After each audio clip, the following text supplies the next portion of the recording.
हाँ, तो अभी चोरों का मनोबल जो है 7वें आसमान पे है। अभी एक ताजा मामला सामने आ रहा है जो कि बहुत गंभीर विषय है। निरसा विधानसभा के अंतर्गत जो पंचित ओपी के अंतर्गत एक घटना है चांच पुल के समीप, जो कि एक बड़ा वारदात दिया जाता है चोर के द्वारा, जो बीच रोड में ट्रांसफार्मर खोल दिया जाता है। उसे चोरी करने के लिए चोरों ने ट्रांसफार्मर खोला लेकिन ले नहीं गया, उसे पूरा छितिर बितिर कर दिया, जो कि देख सकते हैं पूरा ट्रांसफार्मर को खोल के गिरा दिया, पूरा छितिर बितिर कर दिया। इसलिए नहीं ले गया कि चोरों ने समझा कि उसके अंदर तांबा है। ट्रांसफार्मर जो खोला तो उन लोगों ने अंदाजा लगाया होगा, पहले से अंदाजा होगा कि ट्रांसफार्मर के अंदर तांबा रहता, पहले भी चोरी किया होगा, इसलिए अंदाजा होगा। तो ये खोला तांबा समझ के, लेकिन तांबा नहीं निकला, उसमें निकल गया एल्युमिनियम। एल्युमिनियम का तो रेट मिलता नहीं है मार्केट में, इसीलिए वैसे ही छोड़ दिया, वैसे छितिर बितिर करके छोड़ दिया। और इसका खामियाजा जो है वहां के ग्रामीणों को भुगतना पड़ रहा है। जो भी जिसका भी लाइन इस ट्रांसफार्मर से गया होगा, जिस गांव का, उस गांव जो है पूरा अभी ध्वस्त हो गया, लाइन नहीं है।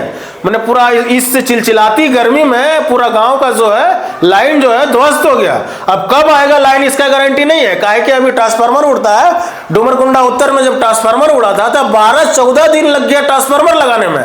ऐसा स्थिति है, 12-14 दिन वहां स्ट्राइक किया, आंदोलन किया, रोड जाम किया, ट्रांसपोर्टिंग जाम किया, तब जाके वहां पे ट्रांसफार्मर लगा। 12-14 दिन लग गया। अब देखना बड़ा दिलचस्प है कि चांच पंचायत में कब ट्रांसफार्मर लगता है, कि यहाँ के लोगों को भी रोड जाम करना पड़ेगा। ये प्रशासन के कैसे मतलब कैसे पेट्रोलिंग कर रहा है, मतलब कि ट्रांसफार्मर जब वहां पे लगा हुआ है बीच रोड में, प्रशासन का भय नहीं है। बीच रोड में जो खोल रहा पेट्रोलिंग उसमें गश्ती करती है, इसका मतलब पेट्रोलिंग गश्ती नहीं कर रही होगी।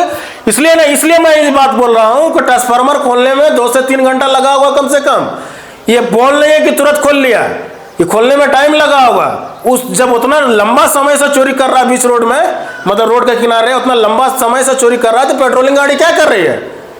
पेट्रोलिंग गाड़ी क्या कर रही है? सबसे बड़ा सवाल तो प्रशासन पे उठता है। बीच रोड में अगर लोग सुरक्षित नहीं रहेगा, सरकारी सामान सुरक्षित नहीं रहेगा, तो कौन सुरक्षित रहेगा? फिर सुरक्षा गार्ड किस काम का, सिपाही किस काम का भाई? जब लोगों को सुरक्षित नहीं दे पाएगा, जहां तहां मतलब हत्या हो रहा रांची में, कभी यहाँ, जब सरकारी सामान सुरक्षा नहीं है रोड के किनारे, तो फिर प्रशासन का समझ सकते हैं कितना नाकामी है। ये कोयला चोर का आड़ में जो है ट्रांसफार्मर चोरी हुआ। सबसे बड़ा सवाल ये है, कोयला चोरी जो चरम सीमा पर है, तो प्रशासन को समझ में आता ही नहीं होगा कि कोयला चोर है कि ट्रांसफार्मर चोर है।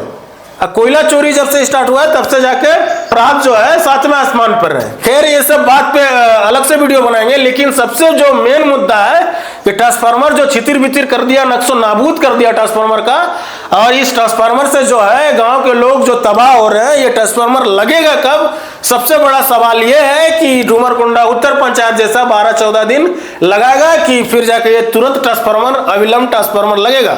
बाकी बात इस चोरी का बारे में आप लोग क्या सोचते हैं कि रोड के किनारे सरकारी सामान सुरक्षित नहीं है, वहां ट्रांसफार्मर सुरक्षित नहीं है, इसके बारे में क्या सोचते हैं? रोड के किनारे जब सुरक्षित नहीं है तो कहां सुरक्षित रहेगा? ऐसा जो ट्रांसफार्मर चोरी कर लिया, जो चोरों का मनोबल जो 7वें आसमान पर है, इसके बारे में आप लोग क्या सोचते हैं? ये अपना राय जरूर रखिएगा। आप देख रहे थे सोनी डिजिटल मीडिया।